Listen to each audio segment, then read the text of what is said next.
మానవ అక్రమ రవాణా చాలా ప్రమాదకరమని, అక్రమ రవాణా పట్ల ప్రతి ఒక్కరు కూడా అప్రమత్తంగా ఉండాలని మంత్రి సీతక్క అన్నారు. మహిళల పట్ల ప్రతి ఒక్కరు కూడా చెడు ఆలోచనలు చేయటం మానుకోవాలని అన్నారు. నేరాలను కట్టడి చేయాలంటే తప్పు జరిగిన వెంటనే శిక్ష పడాలని అన్నారు. ఆలోచనలు సక్రమంగా ఉండాలంటే తరగతి గదుల నుంచే విద్యార్థులకు సరైన అవగాహన కల్పించాలని మంత్రి తెలిపారు.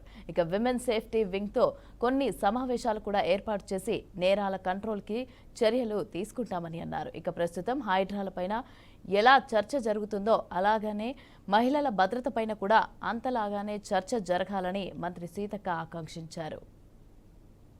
ట్రాఫికింగ్ సమస్య కావచ్చు, లేదా రేప్స్, మర్డర్స్ ఇట్లాంటివి కూడా చాలా వరకు జరుగుతున్నటువంటి క్రమంలో వాటిని డే బై డే నివారిస్తూ వాటి కోసం కావాల్సినటువంటి మరి షీ టీమ్స్ వర్క్స్ కానీ, అదేవిధంగా ఈ మధ్య కాలంలో ఏర్పాటు చేసినటువంటి టీసేఫ్ ఆ యాప్ ద్వారా చాలామందికి ఒక గుడ్ మెసేజ్ వెళ్ళడం, ఒక అవేర్నెస్ కల్పించడం, తద్వారా ఆ జర్నీలో కూడా ఈ టీసేఫ్ ద్వారా ఎలాంటి రక్షణ మనకు ఉంటుంది అనేటువంటి ఒక భరోసాను టీసేఫ్ ద్వారా చాలా వరకు కల్పించడం జరిగింది.